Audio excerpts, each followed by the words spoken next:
नमस्कार, मैं हूं प्रभु चावला। सीधी बात में आज बारी है तिरुवनंतपुरम के मेंबर पार्लियामेंट शशि थरूर, जो केंद्रीय मंत्री भी रह चुके हैं और पता नहीं क्या क्या पद उनके पास रहे हैं। मैं सोच रहा हूं उसके ऊपर सीधी बात किस बात पे की जाए, किस बात पे करें, बताइए आप बताइए मुझे। मैं तो जो भी बात करता हूं हिंदी में सीधी ही करता हूं। सीधी करते बिल्कुल, क्योंकि दक्षिण भारत से हूं मैं। मेरी हिंदी तो वैसे इतनी अच्छी नहीं, पर आप फुल टाइम सीधी और सरल हिंदी। सीधी बात ये है कि आप फुल टाइम पॉलिटिशियन या फुल टाइम एकेडमिक्स हैं? देखिए, मैं एक्चुअली ये अच्छा प्रश्न है, क्योंकि जब आप राजनीति में हो तो नेचुरली प्रायोरिटी राजनीति पे होते हैं। मतलब अगर मैं कुछ लिख रहा हूं आज और कोई कंस्टिट्यूंसी से कोई प्रश्न आया, फोन कॉल आया, किसी के देहांत हो गया, किसी के से बात करने, उसी को प्रायोरिटी देना पड़ता है। जो कुछ आप लिख रहे हैं आप साइड पे रखना चाहिए। इसलिए मैं लोग से कहता हूं कि देखिए, मैं रात को 11 बजे तक तो मैं राजनेता ही हूं, सांसद हूं, प्रतिनिधि हूं मेरे जनता के, लेकिन 11 बजे के बाद रात को मैं अकेला लिखते रहता हूं। सुबह सोते कब हैं आप?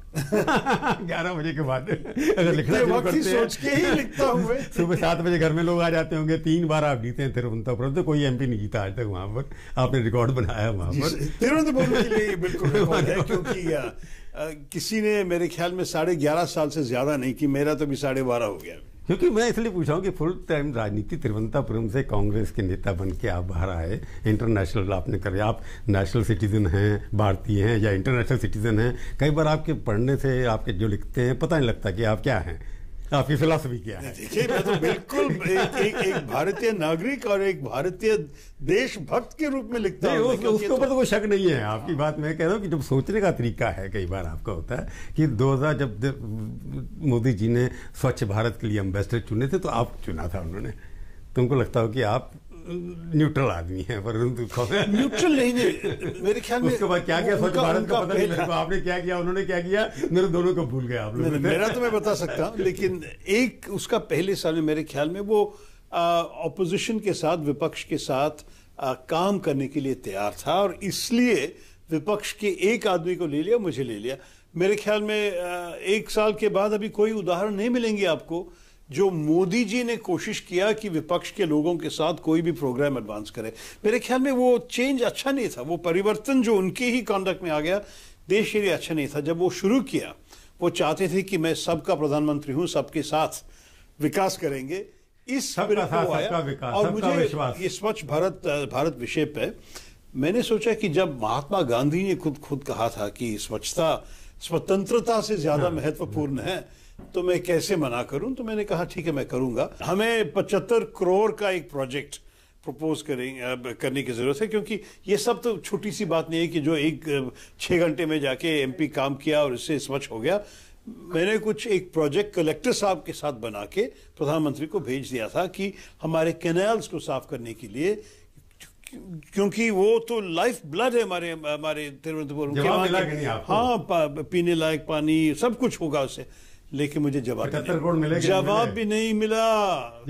हाँ, 75 करोड़ तो बहुत दूर की बात है, जवाब भी नहीं मिला। जिस अभियान के आप एम्बेसडर थे, मोदी जी ने आपके ऊपर उतना विश्वास किया, सबके साथ सबका विश्वास, आपका भी विश्वास, तो अब स्वच्छता अभियान तो खत्म हो गया। देखिए, मुझे यही, आप भी भूल गए, सब लोग भूल गए, सरकार भी भूल गई। यही मैं तो जरा सा नाराज हूं, क्योंकि बात यह है कि जब कोई भी चीज आप शुरू करें, उसको फॉलो अप करके अंत तक सी थ्रू करना बड़ी जरूरी है। तो आपने नहीं किया ना? हमारे प्रधानमंत्री ने, मैं तो उसी वक्त प्रधानमंत्री जी से कहा था कि देखिए, अगर हर साल गांधी जी के जन्मदिन आप फोटो खींचेंगे और बीच में कुछ नहीं होने वाला है, ये तो बहुत बुरी बात होगी। मैं ये तो उसी दिन पब्लिकली कहा जब मैं उनका जो इन्विटेशन एक्सेप्ट किया। तो अभी भी हैं, उन्होंने नाम तो काटे नहीं, वाइंड अप भी नहीं किया इसको। तो अभी भी अगर इतिहास में जाएंगे, लेकिन क्या देश, किताब लिखी जाएगी, देश ज्यादा स्वच्छ हुआ है आपके ख्याल? मैं आपसे पूछ रहा हूँ कि जिसके आप एम्बेसडर हैं आज भी उसके अंदर हैं एक, तो उसमें आप सफल हुए या आप फेल हुए?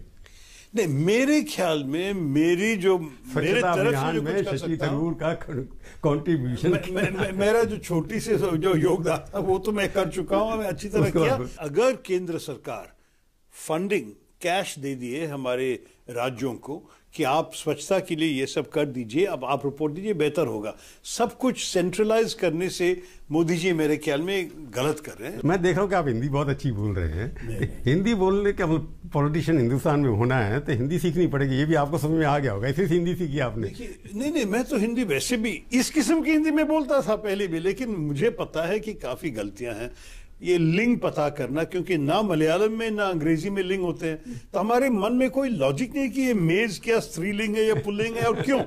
आप लोग तो बचपन से माँ की गोद से बोलते बोलते आपको ये समझ, आप बिल्कुल बिना समझ के ही आप बोल सकते हैं कि कुछ ये स्त्रीलिंग है, वो पुल्लिंग है वगैरह।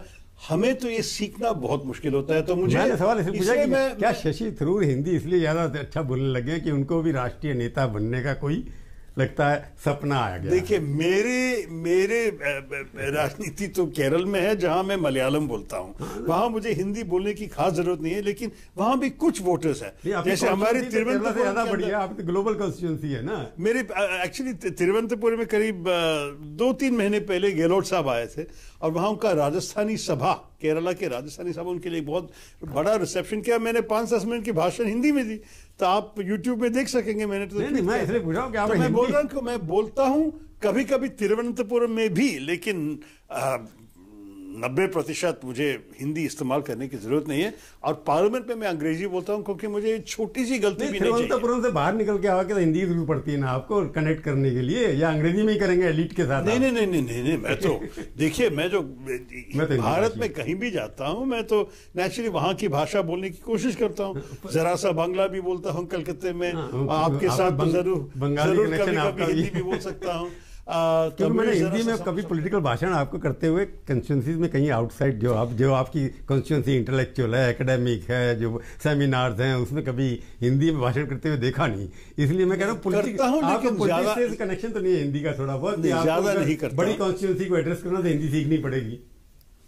देखिए, बड़ी कंस्टिट्यूंसी तो हर मतलब देश के हर इलाके में है। सीधी बात कर रहा हूँ आप डिप्लोमेटिक पे आ गए दोबारा से। नहीं, हिंदी तो वैसे भी इस किस्म की हिंदी में बोल सकता हूँ। मेरी अंग्रेजी एक्चुअली बेहतर है। अगर मैं कुछ कॉम्प्लिकेटेड आइडियाज मेरी सोच के बारे में अगर मैं बहुत विस्तार में बताना चाहूंगा, अंग्रेजी मुझे ज्यादा सुविधा रहेगा, लेकिन कुछ ना कुछ तो जरूर बता सकता हूँ अंग्रेजी में। के बारे में पूछा, उसमें एक बात है, कई बार ये लगता है कि आपका सॉफ्ट कॉर्नर कई बार बीजेपी की पॉलिसीज के साथ हो जाता है। जैसे अभी वैक्सीन डिप्लोमेसी पे आपने कहा अच्छा किया, और आपकी पार्टी आर्टिकल कह रही है कि गलत हुआ सबसे ज्यादा। तो पार्टी और शशि थरूर में बहुत डिफरेंस कई बार आ जाते हैं। जब मैंने लिखा ये वैक्सीन डिप्लोमेसी के बारे में, उस वक्त हमारे देश में कोई क्राइसिस नहीं था। अब आप देखिए क्या हो रहा है। आपको शायद महाराष्ट्र का खबर सुने हैं, जितनी मतलब तेजी से केस बढ़ते जा रहे हैं। आपने जब ये हो रहा है, यहाँ भी स्टोर होना चाहिए ना, तब तो नेचुरली दवाई वैक्सीन यहाँ के लोग को पहले देना चाहिए। अगर ये बात थी तो मैं आर्टिकल नहीं लिखता होता। मैंने लिखा 6 हफ्ते पहले, छपा गया 5 हफ्ते पहले। आपने जब सोचा, उस वक्त भी रहे हैं आप, इसको लगा कि it is a good diplomatic step, आपको लगा कि अच्छा उस वक्त किया। आज की स्थिति में गलत है, लगता है हाइंडसाइड में लगता है गलत हो गया था वो। नहीं, गलत हो गया नहीं कह रहा हूं, मैं कह रहा हूं कि अभी हमारी प्रायोरिटी वैक्सीनेशन को हमारे देश के लिए बढ़ाना बड़ी जरूरी है। और इसमें मैं तो पहले भी कहा था, एक्चुअली इसी आर्टिकल में मैंने 1-2 सेंटेंस लिखा है कि एक शिकायत अगर है तो यह है कि हम विदेश में ज्यादा भेजे हैं और देश में कम इस्तेमाल किए हैं। ये क्यों हो रहा है? लेकिन उस वक्त भी मुझे पता नहीं था कि इतनी बड़ी शॉर्टेज है हमारे देश में। आप देखिए कि आजकल हमारे जो देश की प्रोडक्शन है वैक्सीन का, उससे ज्यादा हर रोज खर्च हो रहा है। प्रधानमंत्री का PM केयर्स का पैसे क्यों बिठाए वहां? मेरे ख्याल में उसको भेज के जल्दी ये सीरम इंस्टीट्यूट या भारत बायोटेक जो भी कंपनी, उनको कहने चाहिए कि आप आपके मैन्युफैक्चरिंग को डबल कीजिए, अभी हम पैसे देंगे। केंद्र सरकार के पैसे किस काम के लिए? हमारे देश की जनता के को सुरक्षित करने के लिए होना चाहिए ना।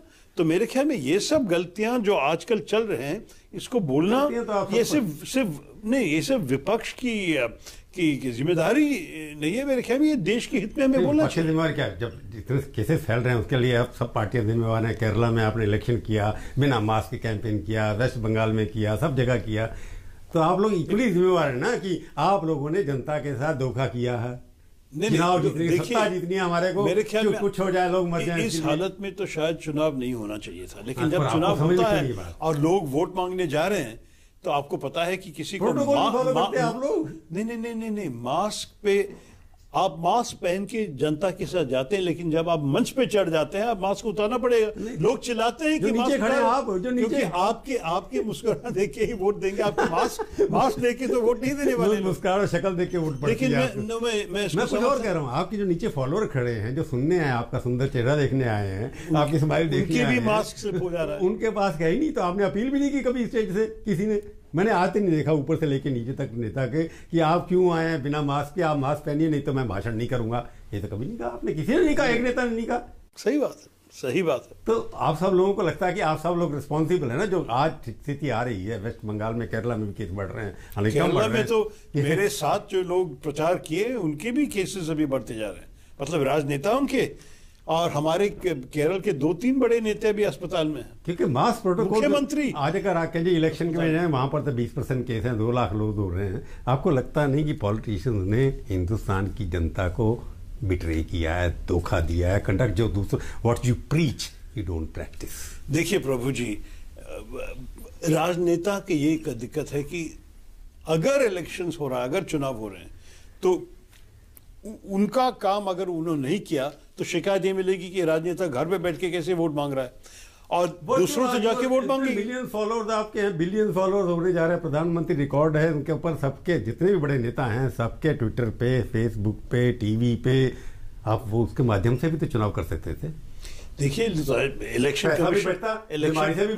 कमीशन अगर ऐसे कुछ ऑर्डर निकाले होते तो अच्छा होगा, क्योंकि कोई नहीं कर सके। लेकिन अगर हमने नहीं किया और भाजपा ने जाके किया तो भाजपा को ज्यादा वोट मिल जाएंगे, इसलिए इस डर में हम भी जाके करेंगे। यही होता है हर पार्टी की सोच। सत्ता में सत्ता जीतने के लिए कॉम्पिटिटिव है ना आपका, एक कि कंपटीशन में अगर एक रूल होते कि कोविड के कारण, कौन रूल तो आप बनाते हैं, कोई भी मास नहीं, इलेक्शन कमीशन बनाते हैं। तो इलेक्शन को आप सारे ऑल पार्टी कंसेंसस कर सकते हैं, ऑल पार्टी मीटिंग करते हैं, आप चलो बैठ के बात करते हैं। अनफॉर्चुनेटली तो मेरी जिम्मेदारी नहीं, मैं तो बिल्कुल समर्थन करता हूं आपकी ये सजेशन, ये सुझाव को कि हम सारे मैस रैलीज को बैन करना चाहिए। चलो राजनीति की तरफ वापस चलते हैं। आप केरला से चुनाव जीत करके आए हैं, आप 3 बार वहां से जीते हैं, वहां पर चीफ मिनिस्टर कैंडिडेट आपका क्यों नहीं है?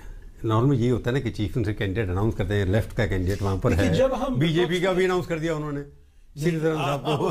अच्छा वो तो क्या सीरियस बात थी आपके ख्याल में? मैं अनाउंस किया, मैं सीरियस ले रहा हूँ उसको, तो आप सीरियस ले रहे कि नहीं रहे मेरे को पता नहीं, मैं तो गया नहीं वहां कवर करने। तो मैं कह रहा हूँ अगर बीजेपी जिसका चांस आप समझते नहीं, उसी दिन उन्होंने रिट्रैक्ट भी किया। एक मंत्री ने कहा कि वो हमारे कैंडिडेट है और 2 घंटे के बाद कहा कि मेरी गलती से कहा था वो हमारे कोई कैंडिडेट नहीं। पर आप हम तो विपक्ष में जब होते हैं हम नॉर्मली कोई मुख्यमंत्री कैंडिडेट का, उम्मीदवार का नाम नहीं देते हैं, क्योंकि हमारी पॉलिसी ये है। किया था? नहीं जी, इलेक्शन के दौरान किया था? नहीं जी, इलेक्शन के समय अशोक साहब और सचिन पायलट दोनों इलेक्शन से पहले जाके कर दिया था। हाँ, मेरे ख्याल में वोटिंग के 1-2 दिन पहले, लेकिन पूरे प्रचार में ये नहीं था कि हमारे पास कैंडिडेट, क्योंकि कांग्रेस की स्टाइल ये, उनकी परंपरा ये है कि जब एक मुख्यमंत्री है तो नेचुरली उनका समर्थन देते हैं, जब हम विपक्ष में हैं तो हम कहते हैं कि चुनाव के बाद हम तय करेंगे। तो ये अब हर प्रदेश में यही देखा है, तो केरल में भी कोई एक्सेप्शन नहीं है। चेहरा आपके पास नहीं है क्या? आपको भी अनाउंस करते थे? देखिए चेहरा ज्यादा है, यही प्रॉब्लम है। केरला में तो मेरे ख्याल में मुख्यमंत्री होने लायक कामयाब लोग तो इतने ज्यादा है। प्रॉब्लम होगी कि आप नेशनल लीडर है या लोकल लीडर बनना चाहते हैं, मुख्यमंत्री बनना की संभावना आपकी भी तो हो सकती है। मैं तो वैसे भी मतलब मैं तो कैंडिडेट तो नहीं था, मैं तो उम्मीदवार तो नहीं था। वो तो बात है, चुनाव हो सकता है, उसमें कोई बात ही नहीं है कि आपके चीफ मिनिस्टर के एम्बिशन है बनने के। लेकिन हमारे जीतने वाले एमएलए में कई लोग हैं जो काफी कामयाब है। कठिनाई ये होगी कि उनमें से एक को चुनने का, इसलिए एक्स्ट्रा कैंडिडेट्स की जरूरत है। नहीं, अगर आपको कहा राहुल गांधी ने बन जाएगी तब देखिए जो पार्टी मांगेगा मैं जरूर करूंगा। मैं तो जब राजनीति में आया, नेचुरली मैं तो यूएन से आया हुआ था, मेरा सोच, मेरा दृष्टिकोण सारा अंतर्राष्ट्रीय फील्ड पे ही था।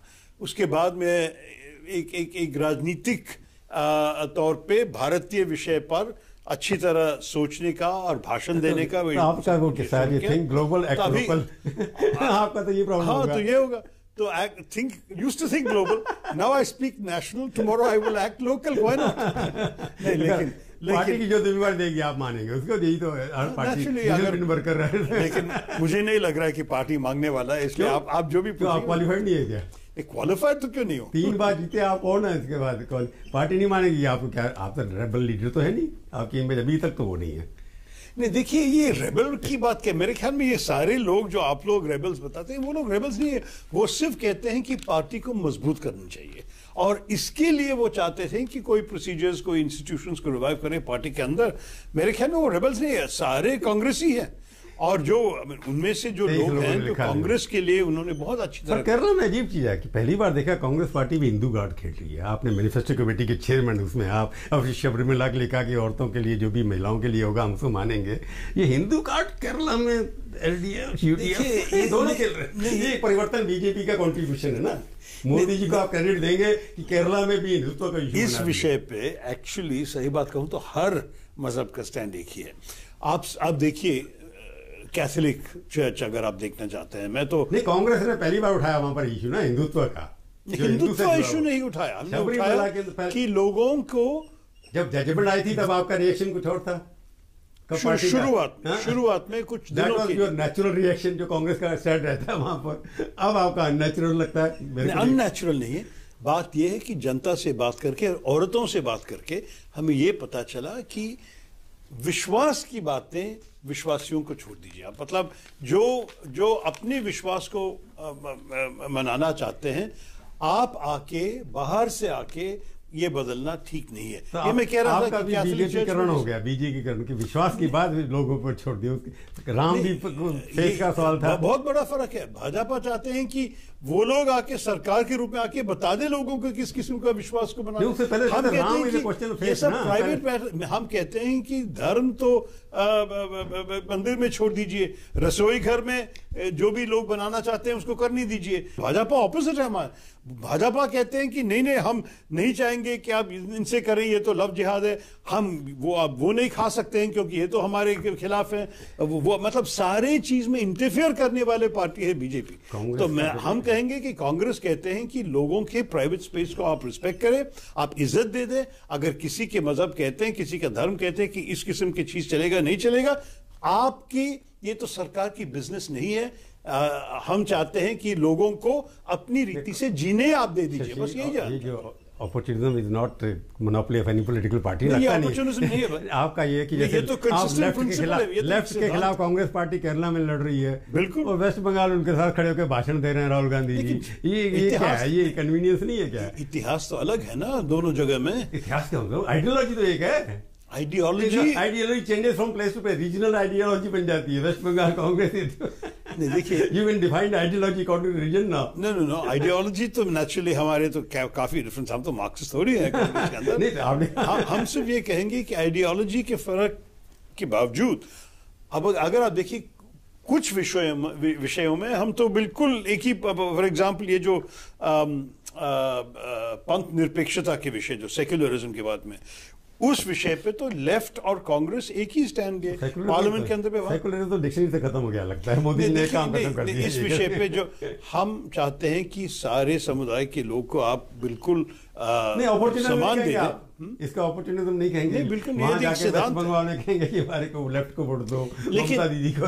लेकिन अलग बात है, अगर जब लेफ्ट सरकार में थे, बंगाल में भी हमने उनके खिलाफ थे, यहाँ केरला में भी जैसे जिस किस्म की सरकार उन्होंने चलाए, नेचुरली हमको तो विपक्ष में स्ट्रांगली अपोज करने की जरूरत पड़ी। जो जिस तरह की पॉलिटिक्स है दोनों तरफ से, रूलिंग पार्टी भी कभी किसी के साथ, कभी खिलाफ, आप भी किसी के खिलाफ, आपके खिलाफ, इसका नेशनल पॉलिटिक्स पे क्या असर पड़ने वाला, मैं पूछूंगा एक छोटे से ब्रेक के बाद।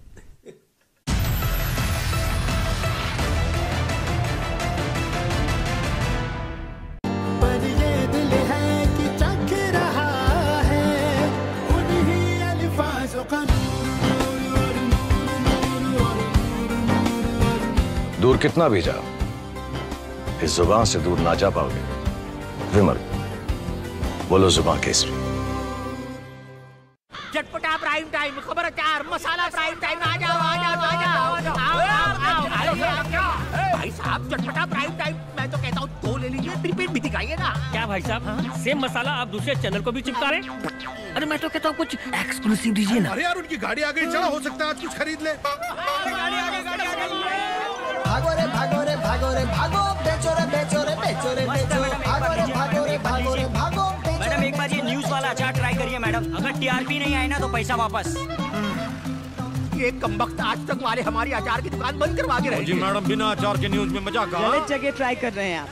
अचार नहीं, समाचार से बनता है आज तक। आज तक सबसे तेज।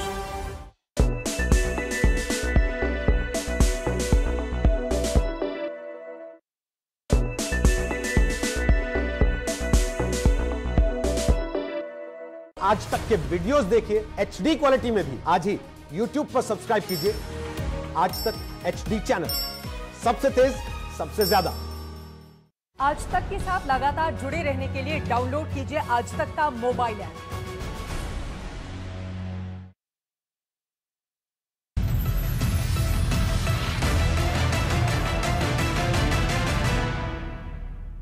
सीधी बात में आपका एक बार फिर से स्वागत है। हम बातचीत कर रहे हैं शशि थरूर से। बताइए, अब इसका नेशनल बजट है, ऑपोजिशन की बात, लेफ्ट और एक तरफ आपके साथ दूसरी तरफ। देश के अंदर क्या है कि आप लोगों का कहना है कि ऑपोजिशन, केरला का इलेक्शन, ये 5 इलेक्शन जो हो रहे हैं, इसका असर आपको क्या लगता है कांग्रेस पार्टी के ऊपर क्या पड़ेगा? देखिए, मैं कहूंगा कि कांग्रेस पार्टी का समय अभी वापस आने वाला है, क्योंकि आपने देखा 6-7 साल से कि भाजपा जो भी वादा दिया जनता को कुछ भी पूरा नहीं कर सके। आप देखिए कि 2014 में तुमको विकास के बारे 2082, 2019 में 306 और 2024 में 303। लेकिन आप सुनिए, 2014 में उसने कहा कि विकास लेके आएंगे, और हमने सोचा कि जब कोई जवान लड़का सोचता है कि मुझे काम मिलने वाला है, मुझे रोजगार मिलने वाला है, उनको वोट दे दूंगा।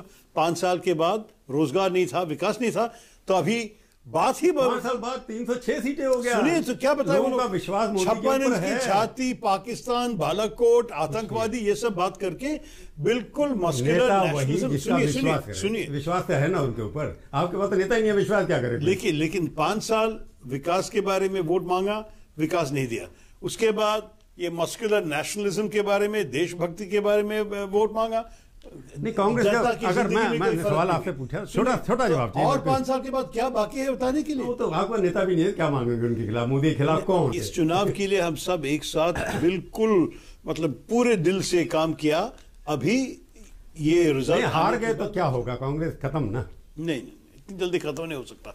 आप ये मत भूल जाइए कि भाजपा के अलावा और कौन सी पार्टी है हमारे देश में जो हर जिले में एक अस्तित्व है, एक प्रेजेंस है। झंडा तो गांव में मिल जाएगा, नो डाउट अबाउट इट। उसके सिर्फ झंडा नहीं, ऑफिस भी है यार, बूथ कमेटी भी है, मंडल कमेटी भी है, ब्लॉक कमेटी भी है।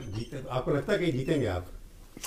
जीतने लायक है, लेकिन कुछ स्ट्रेटजी में शायद बदलना पड़ेगा। मैं कुछ समय से कह रहा हूं कि हमें दूसरे विपक्ष पार्टियों के साथ नेचुरली एक अंडरस्टैंडिंग करना पड़ेगा, क्योंकि अभी अकेले हमने तो 2 बार कोशिश की है और काफी मुश्किल से हम अभी पहुंचे हैं जिस हालत में कि 44 सीट से हम 52 तक पहुंचे। ये तो काफी नहीं है। नेचुरली हम चाहते हैं कि उसको अगली बार 50 से 60 हो जाए। नहीं यार और क्या, 150 तक हम पहुंचने के लिए कामयाब हैं, मेरे ख्याल में हम करेंगे। और उसके साथ अगर हमारे लाइक माइंडेड पार्टीज हो जो बाकी 100-120 भी ले सके उनके तरफ से, उनके ऑपोजिशन यूनाइट क्यों नहीं हो रही? लीडर नहीं है इसलिए नहीं हो रही ना। सोनिया जी आप एक्टिव नहीं है। लीडर्स तो बहुत है, लेकिन इसके बारे में मेरे ख्याल में चर्चा होने की जरूरत है, और वो चर्चा होगी। ये 5 ठीक क्यों नहीं हो रही? ये 5 वोट ही देते किसी पे आप। देखिए, ये 5 चुनाव के परिणाम के बाद मेरे ख्याल में बातचीत होगी, और कई लीडर्स हैं जो इसके बारे में सोच रहे हैं। ये नहीं कि हम लोग बैठ के इस कमरे के अंदर सब तय करेंगे। बहुत बड़े नेताओं चाहते हैं कि हमारे देश में ऑपोजिशन तो यूपीए 2.0 में वोट बना सकते हैं। अभी सवाल ये कि एक नाम चला था कि शरद पवार जी को उसका कन्वीनर बना दो, चेयरमैन बना दो। अब तो सोनिया गांधी जी है उस काम कर रही है। अभी सोनिया जी हैं, सोनिया जी तो एक्टिव इस वक्त बिल्कुल कैंपेन नहीं किया, लेकिन भविष्य में कैसे होगा? खुद ही विड्रॉ कर लिया, शायद मैं इलेक्शन नहीं कराऊंगी, तो उन्होंने अपने छोड़ दिया राहुल गांधी जी। इसमें राहुल जी और प्रियंका जी भी बहुत एक्टिव थे इसमें। मैं तो खुद उनके साथ प्रचार किया हूँ केरला में। वो लोग बहुत एक्टिव थे। आजकल अभी बंगाल में चले गए। मेरे ख्याल में आप जाइए, वो गांधी परिवार को की तरफ से जो कुछ करना था हमारे ये चुनाव में वो लोग किए हैं। और मेरे ख्याल में सारे पार्टी लीडर्स इस विषय पे इकट्ठे एक साथ काम कर रहे हैं, क्योंकि हम चाहते हैं कि कांग्रेस जीते। लेकिन आपने कहा कांग्रेस एलोन तो बन के मेजोरिटी में कभी आएगी 150 आपने कहा मैक्सिमम। तो आपको लगता नहीं है कि कांग्रेस, क्योंकि एक टॉप लीडर थी, सबको इकट्ठा सोनी जी ने इकट्ठा किया था जब यूपीए बनाया था, उन्होंने सरकार बनाई थी 2004 के अंदर, 2009 के अंदर, फिर उसके बाद खत्म हो गया। तो आपको लगता नहीं है कि यूपीए को रिवाइव करने के लिए क्या करना चाहिए? तो हम चाहते हैं कि दूसरों से भी बात करके, दूसरे पार्टी से बात करके कि एक मजबूत यूपीए बना दे। हमें वैसे भी इसको इम्प्लीमेंट, नेचुरली कांग्रेस पार्टी को लेना पड़ेगा। हम हैं सबसे बड़ी पार्टी। अगर विपक्ष में आप देखेंगे कोई और पार्टी नहीं जिसकी इतने प्रेजेंस है सारे स्टेट में। पार्टी होंगे पर बड़ा नेता भी तो आपके पास होना चाहिए। नेता तो है, हमारे तो है, होंगे। आप देखिए, ये नहीं है कि आप इतनी जल्दी आपको मतलब कांग्रेस पार्टी के जो इतिहास है, जो अचीवमेंट्स है, आप भूल सके। और वैसे भी चुनाव के पहले 3 साल बाकी है। इस 3 सालों में बहुत ज्यादा फर्क है। आप देखिए जो हमारे कोविड महामारी की वजह से सरकार की जो बिल्कुल फेलियर है, आपके हमारी जो बेरोजगारी हमारे देश में वो जो चल रहा है, हमारे जो इकोनॉमिक सिचुएशन, अर्थव्यवस्था इतनी बुरी है, ये सब देखने के बाद आप कैसे कहेंगे कि लोग फिर बीजेपी का ये मिसगवर्नेंस वापस चाहेंगे? काम ठीक नहीं करे इसलिए आप जीतेंगे। आपके पास पॉजिटिव एजेंडा नहीं है। पॉजिटिव एजेंडा बिल्कुल है। पॉजिटिव एजेंडा है कि हम सब लोग को एक साथ लेके आगे मोदी जी के खिलाफ आपके पास 2024 में कौन? देखिए 2014 में हमारा एक नारा था, राहुल गांधी का चेहरा था, पोस्टर में लिखा हुआ था, मैं नहीं हम। तो ये है कांग्रेस पार्टी में। नहीं, मतलब हम चाहते हैं कि सब लोग एक साथ आए। ये हम की बात है, सिर्फ मैं आप मैं तो बहुत देखे साथ कांग्रेस से था ना। हम का मतलब अब तो बड़ा हम बनाना पड़ेगा ना। बड़ा हम बनाएंगे हम। आप तो 7 साल से मैं देख के क्या आपको ये देश में अच्छी तरह मतलब परिणाम देखे हैं? मेरे ख्याल में ये मैं किस्म की बात नहीं चलेगी। इस देश में लोगों से बात करने की जरूरत है, लोगों के एक साथ आगे जाने की जरूरत है। और इसलिए हमारी राजनीति में ये हम के बारे में सोचने वाले नेताओं ज्यादा जरूरी। चलो 2024 फिर बात करें, उससे पहले भी बहुत बात करेंगे। आप स्टूडियो में आए, बहुत धन्यवाद। धन्यवाद। तो ये थी आज की मुलाकात। सीधी बात का ये कार्यक्रम आपको कैसा लगा? आप अपनी राय हमें ईमेल के जरिए भी भेज सकते हैं। अगले हफ्ते आएगी बारी किसी और हस्ती की और उनसे हम करेंगे सीधी बात। इंतजार कीजिए तब तक और देखते रहिए आज तक।